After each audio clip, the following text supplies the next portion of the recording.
dear guests, for this panel discussion organized by Eloquent Leaders Toastmasters Club on a very important topic, the psychology of public speaking. I'm Samir Shkri, the president of the club and the moderator of this panel. Public speaking is definitely one of the most important skills that anyone should master to succeed in his life and career.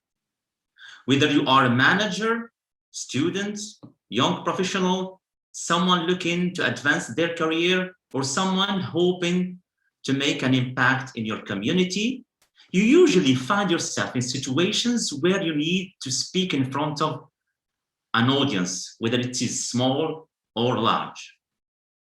While some of you have less difficulties to do it, some others are struggling to communicate their ideas the way they wish.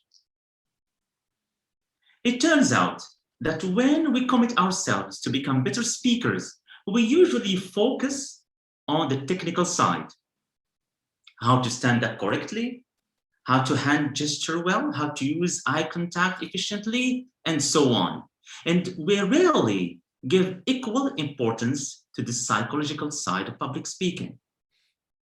Actually, developing a clear understanding of the psychological phenomena we experience during public speaking situations is necessary if we want to become good communicators. That is why we have chosen to talk about this topic today with our three eminent panelists that I want to deeply thank for having accepted my invitation without any hesitation. I will let them introduce themselves one by one, and I will start with our dear Elena Paueta. Thank you very much, Samir, for the invitation. It is always a pleasure for me to come back to Morocco, at least virtually. For the first time I visited you live when I was in Morocco, so every time when I come back virtually, my memories of a visit to your country keep coming back. So my name is Elena. I am currently district director in District 108. This is 5 countries in Poland, in Europe. Poland, I'm based in Poland. Poland, Estonia, Latvia, Lithuania, and Finland. We have 5 countries, and I'm also a communication coach, and I'm working with people on their confidence in communication. That's why this topic today is very interesting for me. And I'm organizing TEDx events in Poland. Great. Thank you again for accepting my invitation. Now, Abdullah Hassani, could you tell us a little bit about yourself, please? Of course, my dear Samir. Hi, everybody. Good evening. My name is Abdullah, and I'm a friend of Samir and also a Toastmaster. I'm honored to be here tonight among such dear colleagues from Toastmaster and also communication coaches. I'm coming from a financial background. Earlier in my career, I used to audit financial statements, and now I'm auditing communication performance. So my mission is to give the best practical advice to my client, so they can express their message as managers, as entrepreneurs, with a great impact. And I'm very delighted to be here tonight. Thank you, Samir. Thank you, Abdullah. Thank you also for having accepted my invitation. Now it's time to give the mic to our dear Roberto Amaral. Hello, Samir. Thank you very much, first of all, for this invitation, which honors me very much, and to be among other distinguished guests as well, like Elena and Abdallah. Thank you so much. I am a communications consultant, so I basically help people in the institutions to put their ideas across, whether it is on a stage or in front of a camera like this. And this is my mission. I try to put as many ideas out there in this market of ideas to enable people, to help people to discuss and to come up with they think are the best ideas for them and for their communities. I also organized TEDx Porto, actually, almost for 10 years. Actually, I've joined the team more than 10 years ago, but it's the first event that I've attended was 10 years ago. And this is one of my big passions. A few years ago, I learned that I could start from this point of where I was as being a volunteer and make this a living. And this is what I've been doing for about 3 years now. So I created my own company to do this kind of thing, to do training and consultancy, and basically helping other people to get their ideas across on a stage. Great. Thank you all for your presence here with us. Thank you. I'm so delighted to be with you today. So before starting the discussion, I would like to tell the audience to feel free to interact with the panelists via the chat box. We'll have also a Q&A session at the end of the discussion if you want to ask more questions. So let's begin with the first question that I will address to our dear Abdullah Hassani. Abdullah, most of us, as I said, have some ideas about the techniques of public speaking, but few of us have a clear idea about the psychology of public speaking. First of all, what do we mean briefly by the psychology of public speaking? Well, it's a great question, Samir, because I will try to answer as a speaker and also as a trainer. I'm not a psychologist, but I can describe what happened in my head the first time I spoke in front of an audience, and also the questions between me and my trainees. I will split my answer in two parts. The first one is the psychology of public speaking from a speaker perspective. The most questions we have as speaker are about the impression. What kind of impression am I giving to the audience? Am I the right person to speak? Am I legitimate to speak? And these kind of questions are very natural, but they do not serve the impact of your message and the purpose and your performance as a speaker. And the second part is the psychology of public speaking from the audience perspective. The speaker is always thinking about her or himself and the impression he's giving to the audience. But the audience is not craving for performance. If you truly ask yourself, and I had the opportunity to be a judge in a contest, and I noticed the following. The audience is craving for connection. We're not craving for persuasion or performance. We're craving for connection first, then we're able to receive the message. So to sum up, for me, the psychology of public speaking is to transform the wrong impression we have about the purpose of the communication in front of an audience, and also always to understand what happened or what is happening in the audience mind. The audience is not craving for performance, but for connection. We will dig deep inside this point later, but let me just ask a question to Elena Paueta. Mark Twain, in one of his famous quotes, says there are two types of speakers: those that are nervous and those that are liars. This quote triggers in me an important question. Why, as humans, do we find it hard to speak in front of audience? Why is it not a natural ability that we will have in our birth kit? You know, I think that we have it naturally, and looking at the small kids and looking at their confidence, how they are open, and even if they can't sing or can't dance, they are so confident, and they are full of energy and enthusiasm. And I think that at some point we kind of start losing it. If you think deeper, I think that this is more or less in our teenage years. And what happens in our teenage years when we start growing up? We start looking at ourselves, we start evaluating ourselves, we start comparing ourselves to others.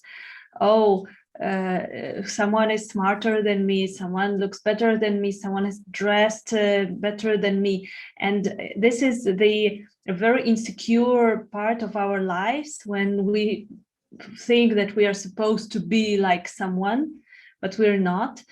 And I think that going through this stage,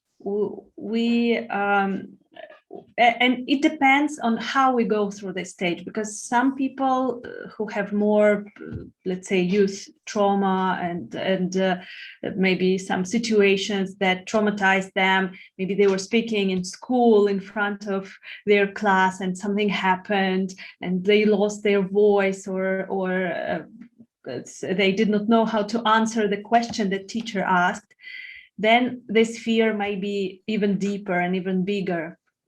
For those of us who went through this stage easier, let's say, then this fear is a bit less. But I think that everyone, and even professional speakers, have this fear, because it is very much connected with the feeling of our self-worth. So this is not just a skill that we can learn and we can start speaking, but even when we know how to speak, even when we, I don't know, go to Toastmasters meetings and we practice with coaches, with communication consultants, and we become amazing speakers, we still, every time we speak in front of public, virtually or live, we are thinking, oh, what are they going to think about me? So that's why I think this fear is always somewhere there, bigger or smaller, because it is very much connected with our feeling of self-worth. Good. So feeling some fear is not abnormal. We normally feel fear when in every public speaking situation. So Norberto, what about your opinion about this question?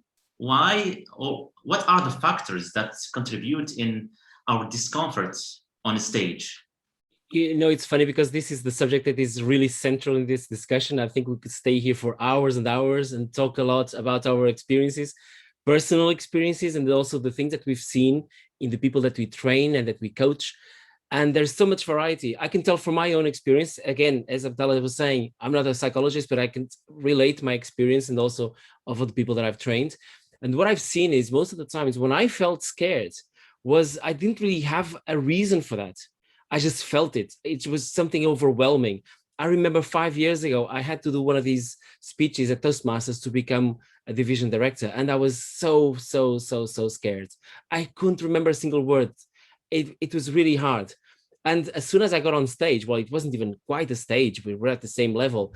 I had tunnel vision. My hands were shaking. My voice, I couldn't remember a thing that I was supposed to be saying. Also because I wanted to say too much for 2 minutes, but that's a different thing. But I would like to give a couple of insights that I found over the years. One of them is, most of the times we're too self-conscious about ourselves, about our performance. As Abdallah was saying, people don't want that.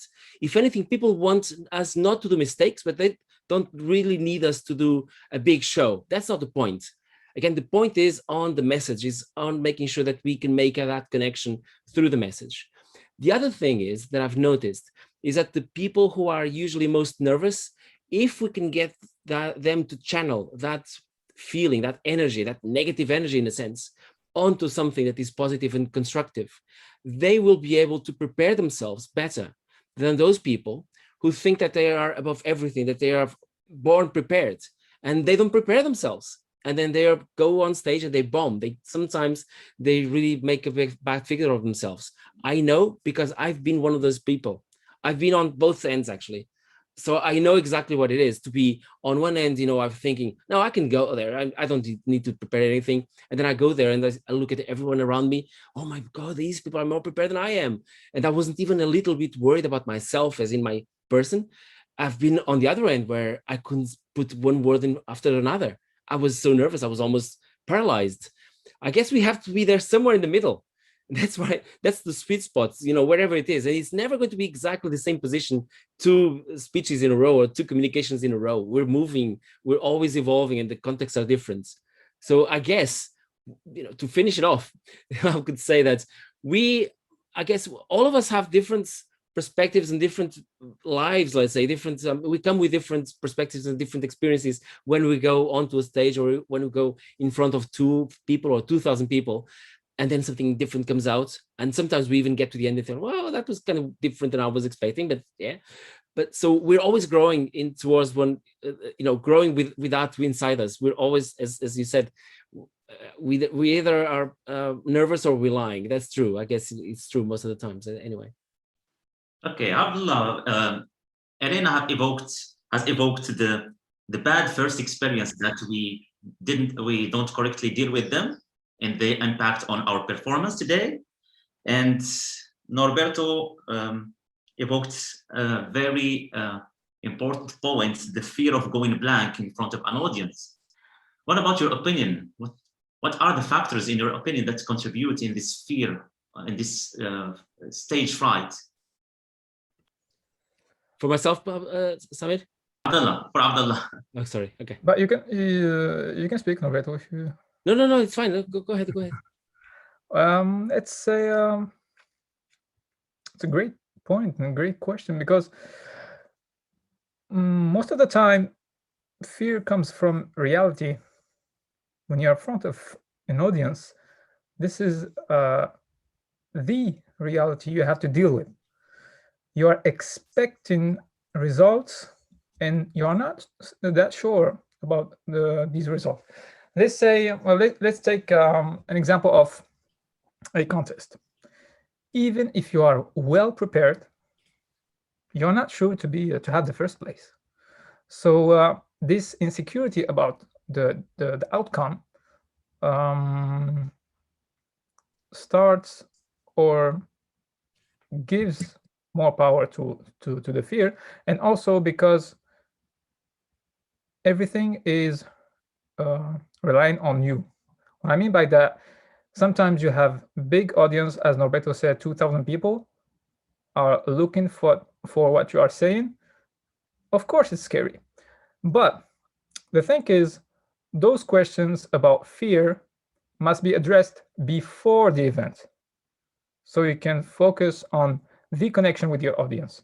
Let's say you're scared to have a blank. Okay, you have to address that days before. And to reduce your fear, you can start with breathing exercises.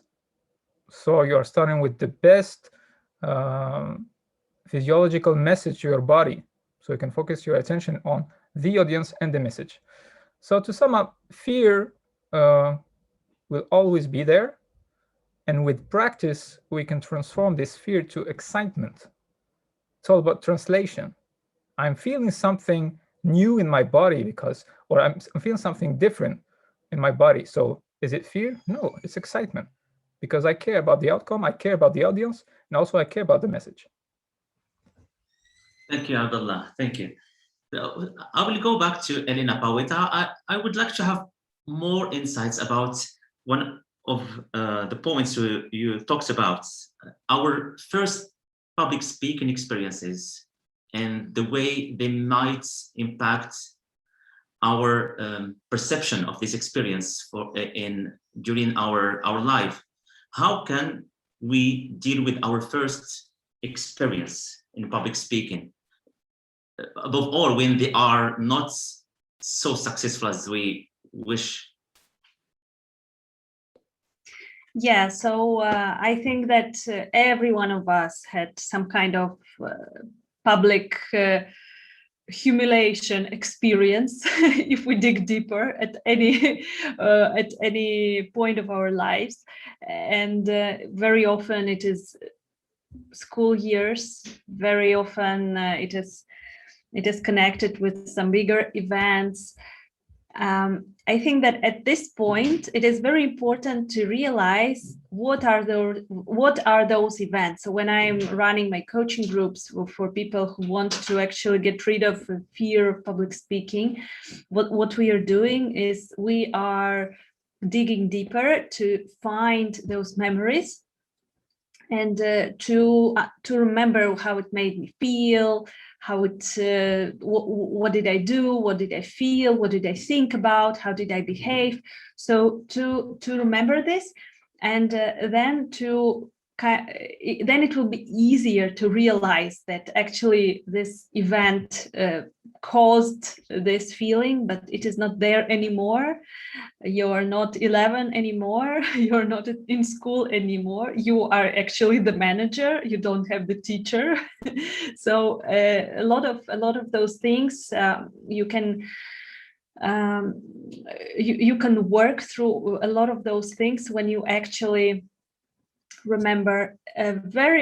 What helps is drawing also, because in one of my TEDx events I had a coach who is doing art therapy, and she said that to deal with the past trauma you can draw. So you can literally draw your fears. How do you remember the situation that caused your fears, and then work through the situation, and then draw how do you want to be perceived, and draw how do you want to speak, and how confident do you want to be. This also helps. But on the other hand, I wanted to say, and also adding a little bit to what Abdallah said, you mentioned that we can turn our fear to excitement. And I'm totally with you on this. And for example, I can turn my fear into excitement during the Toastmasters meeting, because I know Toastmasters and I know Toastmasters meetings. But when I'm speaking, for example, at an international conference, and this happened to me several weeks ago, I'm an experienced speaker, I am a communication coach, I'm a Toastmaster for many years, I'm a district director. I was so scared at this conference. There was an international conference with a Polish university where I'm an assistant professor, and the American University of Nevada, and it was a joint symposium. So there were a lot of people with whom I don't know, and they were speaking about some research fields that I'm not aware of, and I'm there shaking like crazy, sitting in front of my Zoom screen. So on one hand, yes, we can get rid of this fear, and we can act more confident, but I think that this fear is with us all the time, and every time we are facing new situations, we're facing new circumstances, it keeps coming back. So I think that this is another issue that we can discuss here. Great. Norberto, I want to ask you a simple question. Are there any evolutionary roots for this fear of public speaking? Oh, I'd love to know all of them. I guess it's easy to conjecture. There will be many people who think, oh yes, we're used to small societies and we're okay with talking to small groups, but then when we talk to larger groups, we're not so used to. I think that it's easy to generalize. Again, I'm not a psychologist, so I'm not going to go into that very much, but I can tell you a couple of things. For example, if that's the case, I would simulate, I think this is similar to having vertigo. For example, if you are on the top of a ledge, say 10 meters high, doing rappel, like using those strings to, those ropes to come down, you get really scared. It's not that high, but it gets really scared. Now you go to the top of the Eiffel Tower or onto an airplane and you look out the window, it's fine. I mean, it's even higher. It's much more dangerous. I mean, if you jump, of course, but you don't feel the fear, not as much anyway. Of course, some people will, but most people won't. So I guess we evolutionarily, maybe we're used to some, well, not our ancestors are used to some kinds of situations, but we now are in different situations. We're now in situations when we can talk to 500 or 1,000 or 2,000 people, and probably none of our ancestors that did that. Aristotle, for example, maybe talked for many people, many more people than that, but he never had PowerPoint, did he? I mean, come on, PowerPoint kills us sometimes. We even the best presenters, when they have to present PowerPoint, they become stiff all the time, right? It's not even fear; it's just a question of they don't know what to do themselves. So I guess the situations that where we are now, when we have to have pointers and microphones and stages and in front of people who are really curious and hungry, hungry, not angry, for our ideas, these are new situations for us. So I'm not sure whether all the fears that we have now have this evolutionary basis. Perhaps it's the fact that they don't have an evolutionary basis because these are new situations for us. What I think, though, is most of the times, most people, they say that they're very fearful of talking in public. And I noticed two things. One of them is they're usually fearful of talking in public when we ask them, why are you? And they say, oh, it's too many people looking into my eyes. And I tell them, okay, I mean, look, if you have 1,000 people in front of you, nobody is going to interrupt you. You can talk all you want. Nobody is going to be brave enough to say, I have a question for you. No, nobody says that. So you can talk all you want. You just finish your stuff and you go away, breathe deeply. That's fine. Now, think of yourself saying exactly the same thing in front of 5 people. And they're, say the CEO of one company or the president of a ONG or something, someone who's really important. They're going to bombard you with questions all the time. They won't let you finish. I don't know about other people. I get more nervous with that kind of interaction sometimes. It's harder because we know that even the content that we have, the message is going to be hard to deliver and even harder for them, obviously, to receive that. So I see so many factors. It's really hard. It's impossible to go back to the past and create experiments to see what is the cause and what isn't the cause. So I guess we're still in the reign of speculation. Okay, great. Abdullah, if you want to add something to this question, but I will add another question to you. Being introverts or extroverts, does it contribute in being more confident on the stage, or it's not? Well, just to add something before I answer this question, something about what we said earlier. The fear also comes from the fact that we are out of our comfort zone.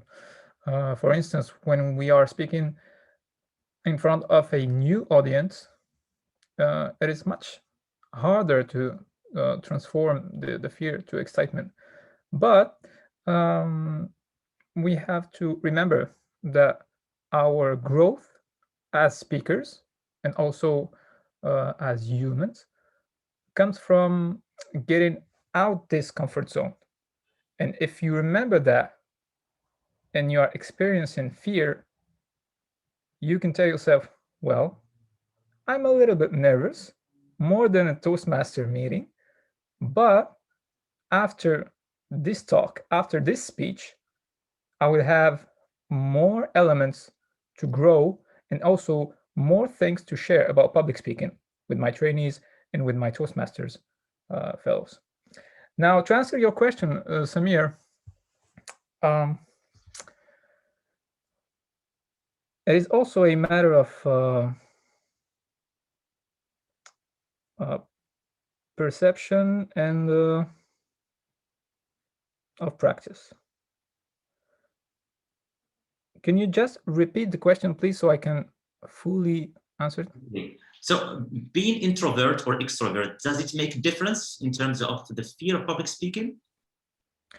Well, yeah, if you are introvert, for instance, I consider myself as an introvert person.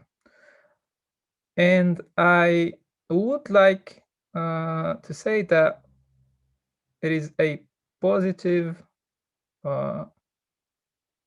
profile that helped me to progress as a public speaker. Why? Because I was so introvert, and during the first sessions, I was always looking for things to audit, to analyze, and that gave me the chance to listen more. then, thanks to my mentor, Claire, that helped me to express and to transform these things I learned by listening, observing others, to a speech, to another speech, and so far. And maybe, and this is just a guess, maybe when you are extroverted person, you don't experience the opportunity to look back on your performance. For instance, we had a great speaker in our club, but I noticed that he progressed only during contest, because he was so extroverted person. In the impromptu speaking session, he aced the subjects. He's a natural good public speaker. So he has to experience challenge, and has to experience challenge so he can grow and also progress in his skill. So to sum up, for me, I would say if you are introvert, go ahead, go Toastmaster Club. You will have the chance to listen and also to progress very quickly. Okay, Elena Pawita, what is your opinion about this question? Introverts, extroverts, and that reminds me about Susan Cain and her story as introvert speaker. Yeah, I'm totally introvert. So, so in all the tests that I did, I'm introvert, and although it does not mean that I am not a good speaker.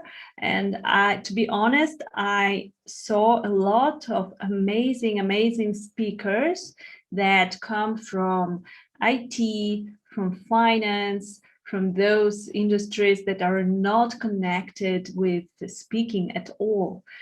And I think that it is just a different type of personality, but I don't see any borders for any kind of personality to become a great speaker. So I saw some people and I heard some people who were saying, no, this is not for me. I will never speak like this. It is impossible. You're amazing. Usually this is some new Toastmasters members or guests who come and see how experienced Toastmasters after several speeches, and they say, no, I'm not going to do this. But yeah, you are going to do this even only if you practice. So no matter what kind of personality you have, just practice step by step, and you will become the better version of yourself. And I think that this is the key, that there is the perfect speaker whom we want to become. And I never recommend to look at someone and think that I want to be like someone. I want to be like this world champion of public speaking, or I want to speak like Barack Obama or some other great speaker. No, your goal is to become the better version of yourself. And if your style is more silent, more introverted, then that's great. This is your style. If you are very emotional and you are screaming and jumping around and using a lot of gestures, perfect. This is your style. Then make it better, make it more perfect each time you speak, and then you will finally get there. Great. I want to shed some light about a factor that may contribute in our feeling on stage. This factor is our cognitive biases. Some cognitive biases contribute in our fear, especially the illusion of transparency, which is literally that we tend to overestimate the degree to which our thoughts and emotions leak out and become known to those observing us. How can this cognitive bias can put us in downward spiral of nervousness. Norberto, if you want to. If you'll allow me, I'll do the opposite. I will say that many people feel that they are nervous before they go on stage. For example, when they are going to demonstrate, when they're going to do a presentation in a small group, for example, when I do these trainings, they say, yeah, I'm so nervous. I'm so nervous. I don't know what to do tomorrow. And then when they get there, they give sometimes, not all the time, but sometimes they give stellar performances. I mean, when I say performance, I'm not saying the fact that, like the theatricality. No, when I say it's the whole presentation is fantastic. It's really good. And then I asked the audience, did anyone feel that this person was nervous? And most of the times, although there are some exceptions, they will say, no, of course not. Were you nervous? And they said, yeah, I was shaking. And again, it's because exactly what you're saying. They think that every single thing they do and they say will become transparent to the public, and it doesn't. We know of someone, I'm not going to say their name, but you and I know of someone in the district who gets dead nervous when they speak in English.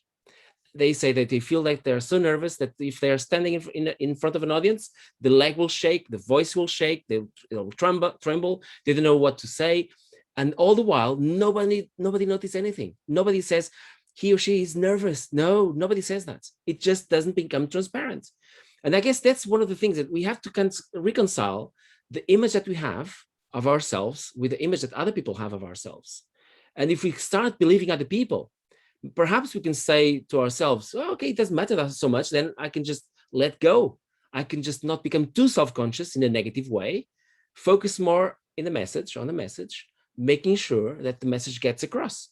I think that's much more important, that we let ourselves of that ego of the performance and just deliver the message in the best way that we can, making sure that, of course, that delivery means that the other person, that the people in the public are going to receive it. I think going back to one of your questions was this duality between being introvert and extrovert. I think that's important in the sense that it kind of determines how you feel, but it doesn't determine, in my opinion, how the actual end result is. Because there are many people who are introverts. I wouldn't, for example, classify myself exactly as an introvert, but sometimes I would definitely be very shy. And sometimes in some situations, I can very well go into a corner, start reading and go back into my own cocoon. It can happen anywhere. However, I always had the grit to go faster, go higher, go farther, to ensure that I couldn't stay just where I was. To answer someone who's made a question here, how to feel at ease when we are out of our comfort zones? Well, making sure that those things that are outside of our comfort zones, we include them back into our comfort zone. So we practice very, very often outside of our comfort zones to make sure that we kind of stretch that muscle. We become more more at ease in these situations. And I think it then becomes natural after you make 10, 20, 40, 100 speeches or presentations or anything, it just becomes much more natural. It doesn't mean that you don't have a comfort zone. It just means that your comfort zone is much wider now. And we still have to keep trying, go farther to make sure that you still do that, submit yourself to that challenge of finding more things that you are uncomfortable with. But the end result is you feel more comfortable in more situations that most people are. And then people look up to you and think, oh, you're such a great performer, you're such a great speaker. Nope, I just trained more than you did. That's all. It's a question of time. It's a question of effort. So I guess it's not just being introvert and extrovert. It's then if you feel that you're not completely at ease, then you have to identify that and say, do you really want that? And do it and keep doing it often. Then you become more muscly, let's say. We will talk about the tips and the pieces of advice we can give to our audience later. I just want to shed some light also on a second cognitive bias called the spotlight effect, which is the tendency to overestimate the degree to which other people are aware not of our internal state, but of our external state, our actions and physical appearance, which is related to the point you just talked about, speaker centrism and audience centrism. Elena or Abdullah, if you want to say something about this point to give some clear ideas to the audience about that. Yeah, if I may speak about this, I would say that it is typical that speakers who are nervous, they think about themselves and they focus on themselves and what others think about me, how I'm dressed, how my hands are shaking or my knees are shaking, or if they are holding something. So every small detail is kind of they think that it is huge, and in fact the hands thing, it is not visible, because especially if there is a bigger audience, bigger conference room or a big stage, then no one will notice that the hands are shaking a little bit. This is only you standing on the stage, you feel that no one else sees this. And even if they notice something, they're not looking at your hands, they're looking at you speaking and your gestures, your energy. This is what is important. So yeah, this is very important to make this mental switch from focusing on yourself to focusing on your audience. And this, first of all, it makes your audience feel much better and more comfortable with you, because when you are sitting in the audience and listening to the speaker who is focused on himself, you know this, and you are also suffering when this person is speaking even more than he does. So I think that it is much easier for the audience. They feel that, yes, you're speaking to them, that they are in the center of attention. And on the other hand, then this is releasing the stress. Then you stop thinking about the hands, the how you look, how you feel, but all the energy goes out there. And it is hard to do if you are very much stressed. It is, of course, it is easy to say, but there are some things that you can do, some exercises that you can do to, at least in those first moments, in the first moments of your speech, to do this, because later on you will start and you will go with the flow, but those first seconds are the most important to really start giving this energy to the audience, but not holding it into yourself. Good. Abdullah, if you want to add something to this question, but I want to add a second question or another question. Do some personality traits contribute in making us a confident speaker or a shy speaker, such as being a perfectionist, being control freak, having a fixed mindset or growth mindset? Does it make a difference in terms of performance on stage? Well, yeah, of course, because the way you are thinking about yourself, the way you are thinking about your work, your performance will influence the way you are preparing the speech. I have a analytical profile because I did a lot of financial reporting, analysis, and also auditing. But I use it in the evaluation. For instance, I managed to win first places very early in my Toastmasters pathway in the evaluation contest, because I noticed that most of the time the evaluator didn't give a practical way to enhance the speaker performance. What I mean by that is sometimes you have, or most of the time you have evaluators saying, okay,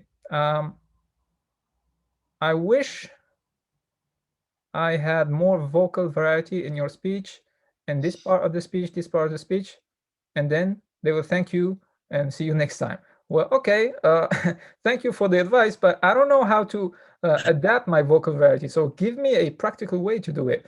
And I add it to my evaluation. So to answer your question, all you have to do is to know yourself well and do not try to change much of your strength, because if you have a profile A or B, you should use those strengths to or you should use those strengths in your public speaking career or your public speaking performance.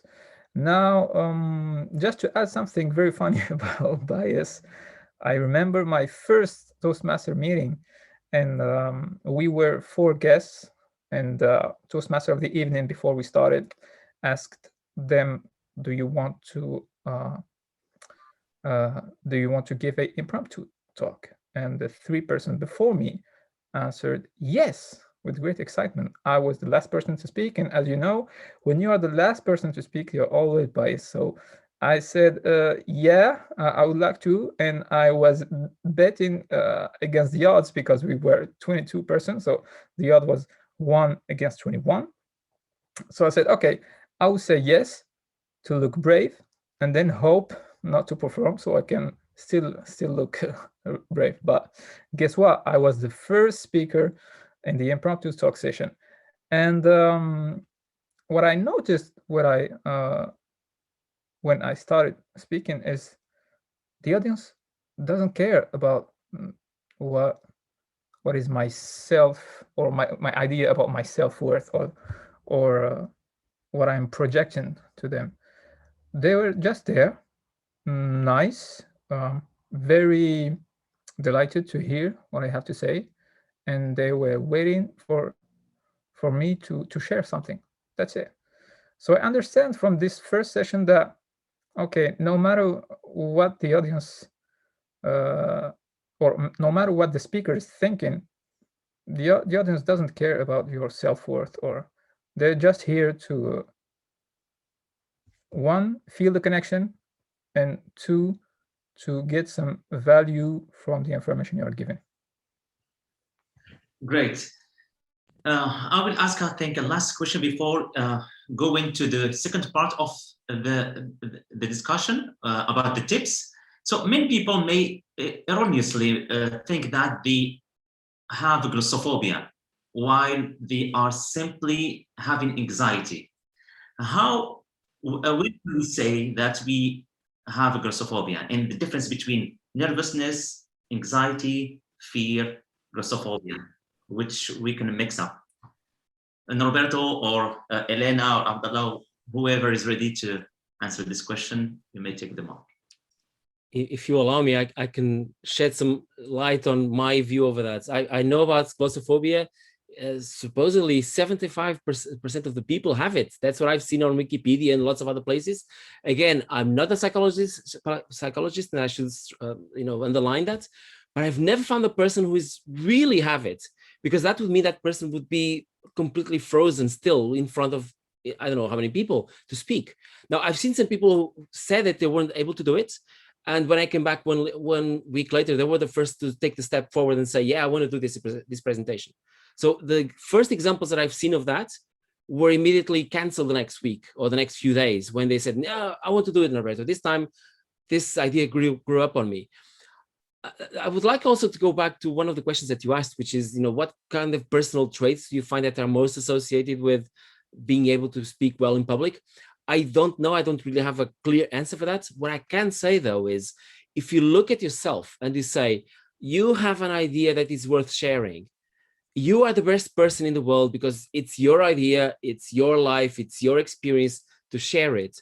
Nobody else in the world, out of almost 8 billion people, can do it as well as you do. However bad you are, if you think you are, then you have an obligation to yourself and to your community, to the world, to step forward and do it. And to be the best you can do, you can be, even if you're not perfect. It doesn't matter. You don't have to look at the Everest in order to take one more step toward the next base camp, right? You just keep walking. You keep going towards excellence. They don't have to reach to the peak itself. Also because there is no peak. I mean, there is one in the Everest, but not here. That's as far as the metaphor goes. What I find is, if you really feel that you have something special to share, you will do that sacrifice. You will take a step forward and speak.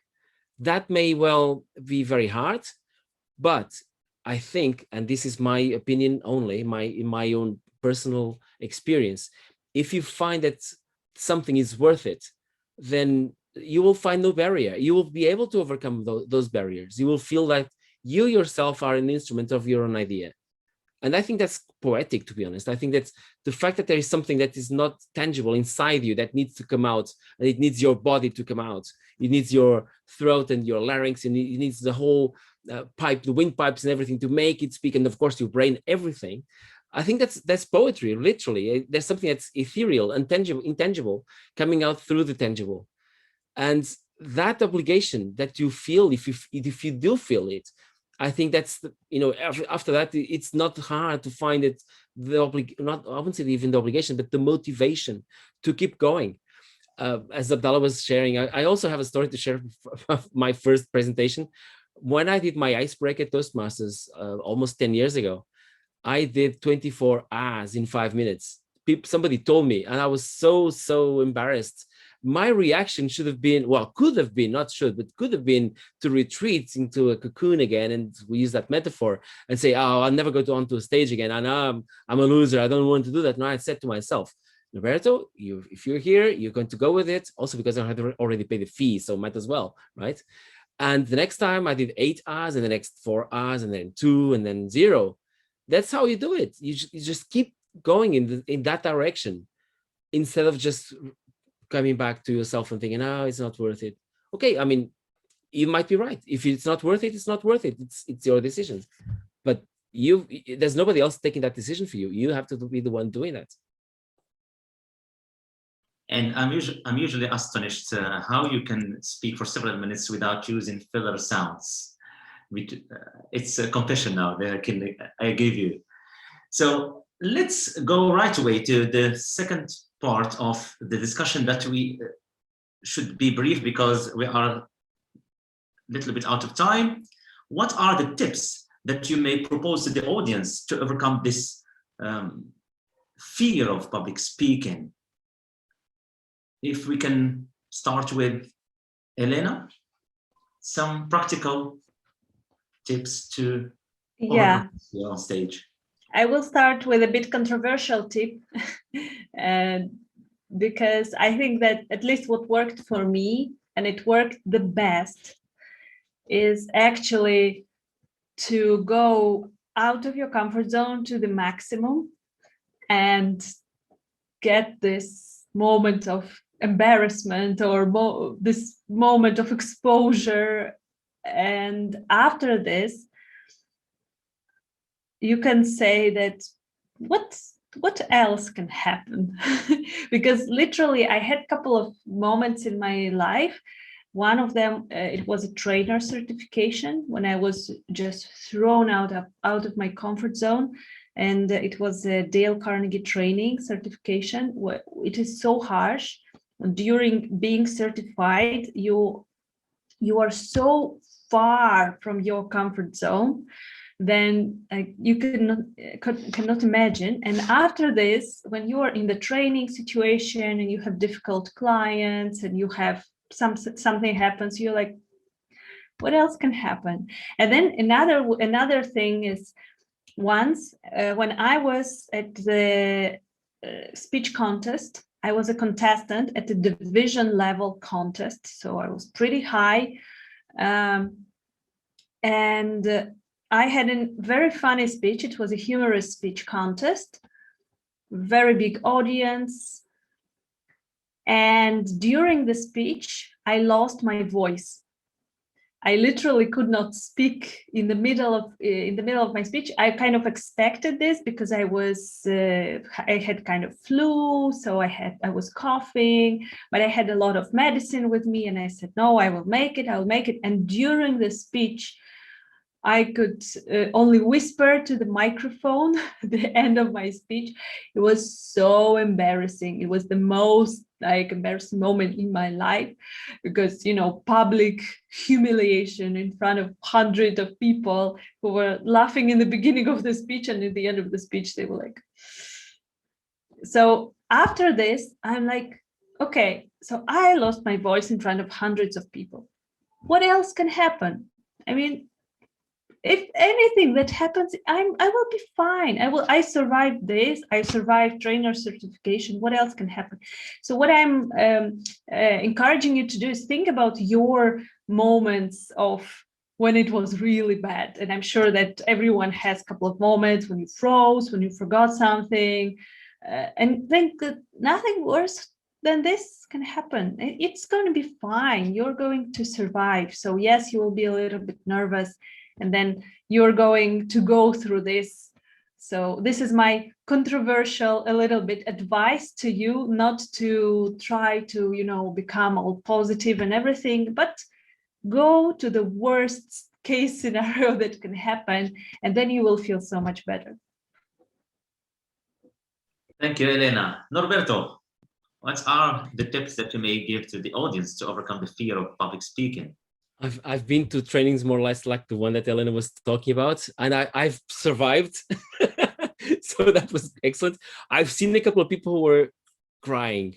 They were, back into a catatonic state almost, and I've never seen them do a presentation again in the same sense. So I don't know if everybody is going to react the same way. I can tell you one thing though. What I notice is when I get people to come into my training sessions, initially, I always tell them, bring a presentation that you've done recently or that you want to train in order to give it back in your company, for example, in your organization. And most of the times they're very self-aware. They're in a negative sense, I would say, that they were very much focused onto the slides, into the content, and they become very stiff. And then later on, not in the same day, but later on in the training, I asked them, I gave them some, almost like we do at Toastmasters, like an impromptu speech, but always with a theme that goes back to their memories, to their good memories, to memories with feelings. And I tell them, what's your best moment? When was that everything changed? Tell me something that you're proud about. Tell me something that you like in others. And they bloom immediately. The person that was really shy, always like this, couldn't move very well in front of everyone. It was just taking 2 steps forward, 2 steps back, 2 steps forward all the time in very repetitive ticks. All the while they were sharing their stories, they were completely different. And then everybody in the public was like, is this the same person? And it looked like completely different person. Then we said, look, this is the first video. This is your now. Don't tell me you can't do presentations. You can. You've got it in you. The question is, these are very different modes. One mode is when you go back to retrieve something from your memory. Another one is when you have to come up with content that is supposed to be, let's say, leveled and that it's supposed to be transparent for many people to watch. And some people will also be able to, let's say, to have some people will have quite some knowledge about that content, which can be put at, it can be examined by other people. I know those are totally different modes, but it still enables people to see themselves in a totally different way. I'd also add one other thing, which is it's not always possible, but sometimes there are training sessions where people come from very different levels in the organization. I had one about 3 or 4 weeks ago where a member of the administration of the board came there and they put exactly themselves at exactly the same level as everyone. Everybody was amazed by that person who gave such good presentations, but without making themselves be superior to anybody else. They weren't putting themselves on a pedestal. If anything, they were opening themselves, literally making themselves vulnerable. And I saw transformation in those colleagues. The people who are not as senior, they saw, wow, what an example I have here. What do I have to fear if I'm in front of this senior person who literally can fire me if they want tomorrow, but they're not because they're amazing as everybody else is. And then they think, oh, okay, I feel free. It's like, 50 tons have brushed off their shoulders and that's it. And literally you could almost touch the difference, the transformation. It was not overnight, it was immediate. You could see the people like, wow. The only reason why it wasn't even more immediate was that sometimes these people were the last person, this in the board was last person making the presentation. So you couldn't see it immediately, but you could see the way that they were reacting. And the next training session, they were completely open again. And we're talking about people who are, I would say half of them who were saying, yeah, I'm non-functional on stage. Yeah, I can't, I only mumble. I'm always putting these filler words like and okay and so and just all the time as filler words. And when I ask them to be themselves, to share their ideas, well, not their ideas, but their experience, completely different people. And it literally proved to themselves that they can be a lot better than they think they are. So inspiring, so inspiring. Thank you, Norberto. Abdullah. Well, I would recommend a 3-step journey, or maybe a 3-step pathway to use a Toastmasters vocabulary.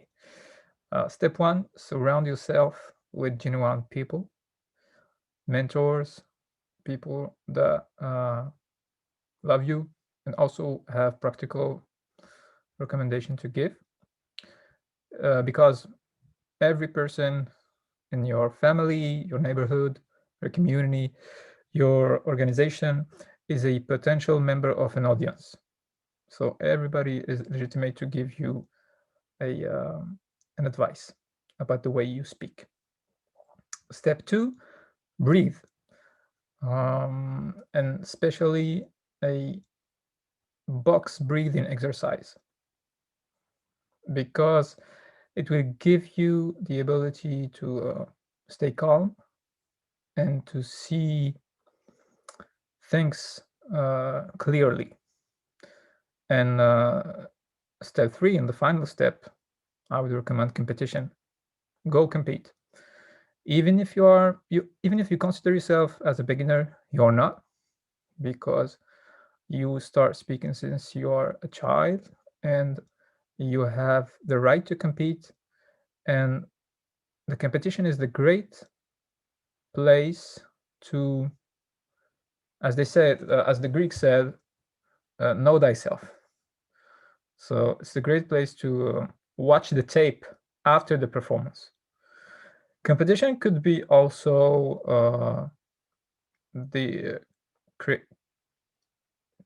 creating the opportunity to speak in your organization. Let's say you have a meeting tomorrow, and the agenda you have the opportunity to speak.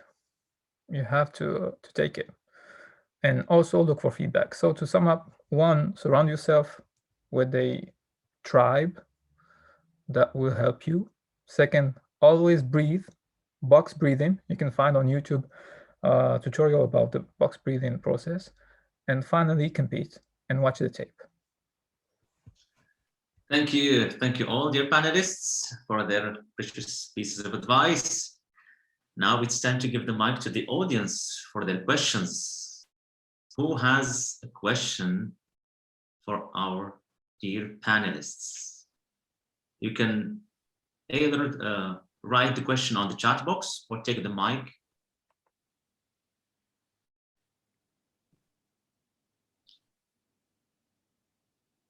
We still have just a few minutes. Assalamu alaikum. Alaikum salam. Yes, Ismail. Yeah. First of all, thank you, Sti Samir, for your invitation to be one of the audience. And I have to ask all the persons here who give their presentations. It was very exciting. My question is it necessary or obligatory to memorize or nearly memorize all the presentation that you are going to deliver? This is my question. Which one of you can Thank you, Ismail. So anyone who is ready can answer the question. Maybe Norberto, if you want. I can do it, yeah. On a first level, I would say immediately no. You don't have to memorize it like that, because if it becomes too memorized like that, you'll have a problem, which is that if something gets you off track, like a distraction, then you don't know how to go back to it. It's really hard. So if you think about just the sentences and the words, no, you have to go more than that. Usually what I do, and I don't have a lot of time to explain here, but what I would do is, first of all, yes, I would write the whole speech or the whole presentation. Yes, I would definitely do it. I would memorize it once or twice, just read it a few times, but then I would start to abstract from the actual words, from the actual sentences, and see exactly what the structure is. Of course, I would write in a structure, but I would try to then memorize not the sentences, not the words, but the structure. Focus on the flow, because that way, if you have a blank, if you have anything, you can go back to it. It's easier, right? Now, in order to do that, I think it's still important for you to know the words and the sentences. I think it's important, but not to be too much into it, because if you are, you're putting yourself in a straitjacket. It's much better to first approach a text, but then take a step back and focus on the overall picture. Also, because you'll be much more prepared for interruptions, for blanks, for anything, and you'll be able to, most of all, to feel more natural. It won't be as stiff. It will be more natural for you. It will feel more natural for you and for the public. But there's so much more to say about this. I don't think 2 or 3 minutes isn't enough to go over the whole detail. Thank you so much, Mr. Roberto. Thank you. Thank you. There is a question of Yasmin. It clicked with me when my question to Abdullah. It clicked with me when you talked about looking back to every detail you said and being too self-conscious, especially for introvert people. From your experience, how did you overcome that looking back and self-criticizing yourself? Did you get the question, Abdullah? Yeah. Thank you for your question, Yasmin. Well, the first thing is breathing, as I said, because when I do my breathing exercises, I see things more clearly, and I can make a difference between what is a wrong impression and what is reality. And I can drive and put my attention on things that matter. For instance, and you will experience this after doing your breathing exercises. You'll be like in a slow motion film or clip. You'll see things very slowly, and then you can manage to, okay, that doesn't help. That doesn't help. Oh, this is very helpful. I have to focus only on these things. And then you can shift your attention from criticism and self-criticism to, okay, what about my audience? What about my message? I'm here for them. It's all about them, not about me. So I would recommend breathing exercise and then experiencing the slow motion thinking. Thank you, Abdullah. Another question from Amina. Sometimes you have to present things that are not meaningful for you, professionally speaking.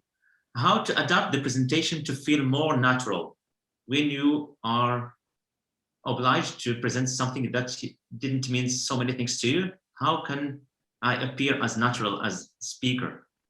Elena, if you have some tips about these points.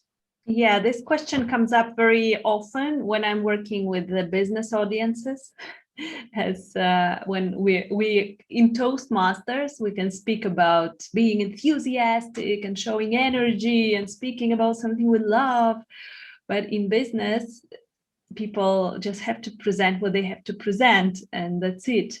Especially if you're a manager, and very often I'm training managers who have to present a change in the company, which is not very positive. For example, that we need to work longer hours, or we need to take more responsibilities in our team now, and we are not going to earn more money. So then how can you do this? So the key in sharing the information that is not meaningful, that is not important, or that is not positive for us, and we cannot genuinely show that it is positive, because if we are going to fake, then people will see it. I mean, people are intelligent, and when we're faking enthusiasm, then it is obvious. So what we can do is we can use the language of benefits. And for example, if we are speaking about things that are not meaningful, think what can be meaningful to your audience, and think how this information that you're sharing, what it will give them, if they will start using it, if they will start applying it, if this change will happen. So maybe if you're not that positive about the thing you're presenting yourself, try to find the positive consequences for your audience. And when you do this, you will catch the interest of your audience, and then you will be able to be more enthusiastic about the topic yourself. Thank you, Elena. Thank you, Elena.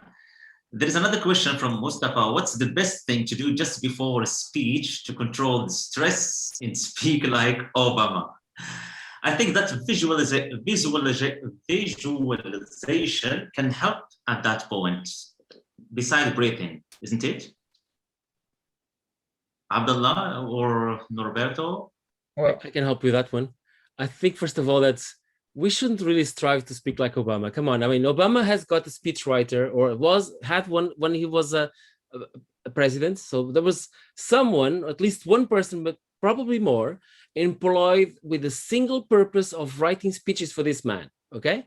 It was not him most of the time, first of all. Second, most of the time when he's on campaign, and this was a few years ago, he had something called a teleprompter. Not just one, he had three. He had one on the left, okay, for you, on the left, another one in the middle, and one on the right.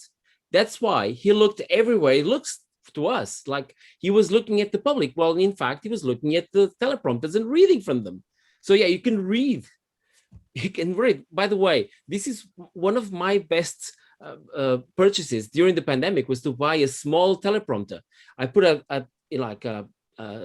iPad or a telephone, a smartphone under it. I put the speech that I want. When I'm reading for a video, for example, it's absolutely amazing. It's just a few pieces of plastic, and it gives me the confidence that I'm not going to fail, that I'm not going to have a blank, just looking at a piece of plastic, which is a camera. We all behave like that quite well. So that's Obama for you.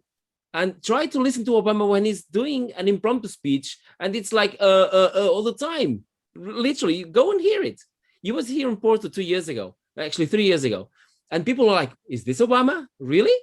Because he was being interviewed like in a panel like this, and he was like, "Okay, well, I'm sorry to break that idol for you, but that's how it is." Now he writes extremely well, though, even though he doesn't have. When he doesn't have his own speechwriter, he does write well. He's a man who reads a lot, who knows things, he's lived a lot. So it's drawing from that experience that he gets lots of ideas, and he gets those ideas across. I don't think there's anything that you can do magically before you go on stage to be like Obama or like Steve Jobs or like anyone, or like Martin Luther King or Gandhi. No, it just doesn't happen. That's not how it does. What you have to do, though, is it's like a marathon. This is a long-term thing. It can take years. I mean, for me, it definitely took years to do that. And I'm not even close to the version of Obama that we know with a teleprompter. Great. I will take the last question. How to get excitement or deal with cold or irresponsive audience, from Mantas. How to get excitement or deal with cold or irresponsive audience. Abdullah? Yeah, very funny question, and thank you for asking. Well, in an audience, sometimes you have different people, and if you look further in a cold audience, you always have one or two persons that are open, persons that are smiling, or that are engaged in your speech or message. So you can just to recharge your enthusiasm, to look at them when you are speaking, and then to put your eyes on the rest of the audience, which is cold audience. And you can split the audience on 3 center points where you will put your eye contact. One on the right, one on the left, one in the center. And then when you are feeling the cold audience effect, go back to the 1 or 2 persons that are smiling, that are open to your message.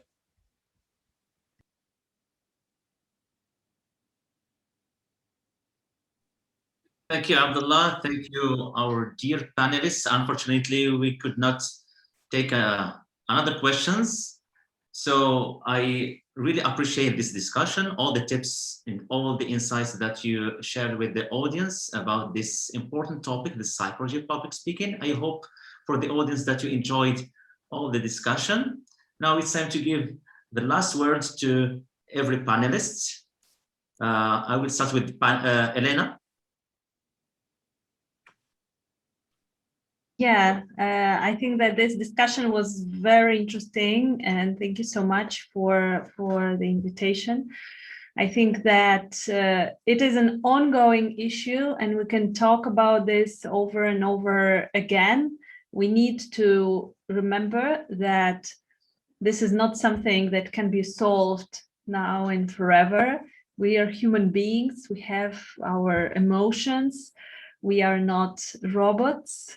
And we are dealing with real feelings, real emotions, the feeling of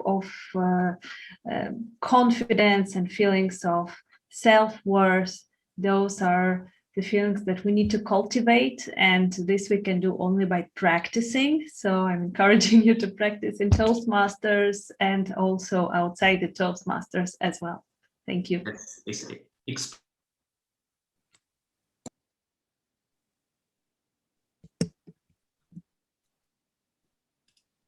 Maybe I should be following? Yes, go ahead, Roberto. I would say that if you find that you have something worth telling, you have to have that mission in front of you, well, inside you. You have to feel it. If it's public speaking, it's not just a question of speaking. It's a question of conveying a very important message, the one that you feel that nobody else can accept from you. So if you feel that mission, you'll feel that you'll just go over any hurdle. You just feel that you have to do it. Public speaking by itself is not what's interesting. It's just a tool. I'm not any more excited about public speaking than I am about a hammer or a car. Okay, cars are exciting, some of them anyway, but horrible example, but like a regular tool. The thing is, we use public speaking as a tool to convey ideas, to convey proximity, to convey a sense of community, a sense of optimism that we can change the world. I'm sure that, for example, Elena organizes a TEDx event. She's in the same kind of business as I am of doing this. And I'm looking at public speaking in a way that this shouldn't be the end itself, although I'm training people to do that. This is only a tool. This is only a step on the way from where you are to make sure that you can express yourself, express your ideas, and that the community at large can benefit from those ideas. If you feel like that you have something inside and you have to let it out, this is, for me, the best way that you can let it out. Not just writing, but actually speaking and putting a face with the idea. So go out and do it. That's all you have to do. Just do it. We'll all do it. Abdullah, your last words. Well, thank you very much for this opportunity. I'm very honored to be here tonight. Well, my last word will be, sky is the limit. Public speaking as a skill. There's no limit in this skill. And also your success in life will be related to the way you communicate your ideas, the way you write, and also the quality of your ideas. So in that order. So I encourage you to start taking public speaking courses or joining Toastmasters. I encourage you to tell your message, as Norberto said, and also to read. That's it. Thank you all, dear panelists. Thank you all the audience for your presence here.